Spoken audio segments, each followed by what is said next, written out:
Just, do you think, Itamar, that this helps the prospect of a more regional solution, including an Israeli-Palestinian rapprochement, or does that part of it still seem a distant idea? Let's begin with the Israeli-Palestinian. I mean, this is a keystone. Without any movement, positive movement on the Israeli-Palestinian issue, the Saudis will not recognize Israel, and the whole Biden idea of building, call it a moderate coalition, will not materialize. Now, limited prospects that this Israeli government will do it, except for one issue that I will mention in a minute. But the war, if Israel ends the war now, who is in power in Gaza? I mean, Hamas. So one reason that Netanyahu doesn't want to end the war now is that he would not end it with a victory. But he only has himself to blame for not bringing the PA 6 months ago into Gaza. The PA, the Palestinian Authority, is the only actor that would actually fight Hamas.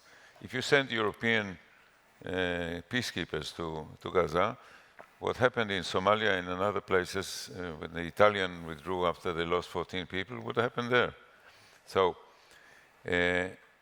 it's essential that Israel would agree to have the PA in Gaza. If the PA comes to Gaza and does a good job, support for an Israeli-Palestinian progress in the West Bank would increase, because Israelis would appreciate the role that the PA could conceivably play. Now, the Israeli position could be altered by Trump. Trump has the power to persuade Netanyahu to do things that he doesn't want to do. He has the power to do that.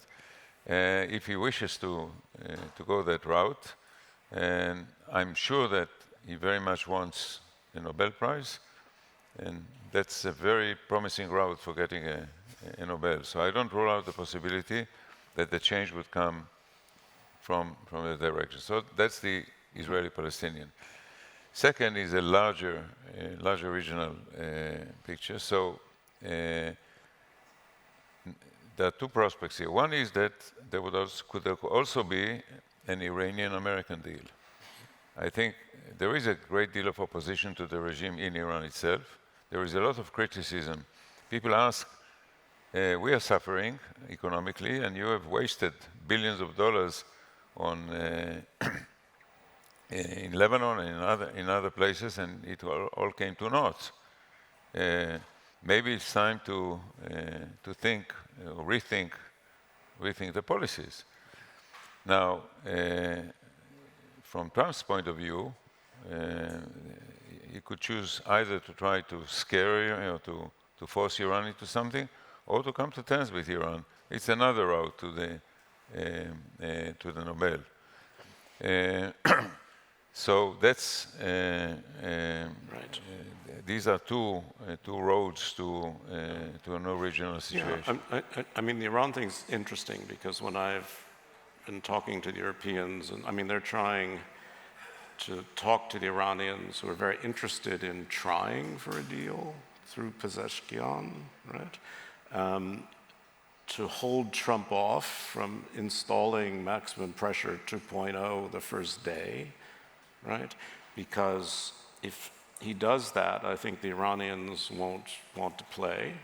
And then by October, you'll have, if not before, you'll have snapback sanctions. So on top of maximum pressure 2.0, you'll have all the UN sanctions back again, which will really be an economic blow to Iran. So my sense is Iran is at least open to an early deal. I don't know if the Trump people are, but certainly the E3 are trying to create the space for that, because the proliferation issue is significant.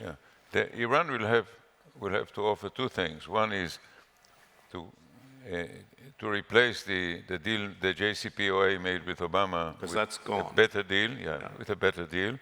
It has to not to move forward, maybe in some sense to move backward, and secondly, to end its role as a regional disruptor.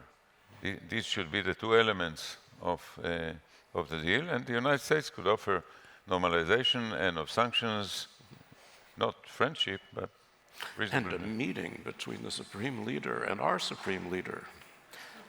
Well, actually, to remind you that Trump, during his first term, was chasing after the Iranian foreign minister in the UN meeting. That's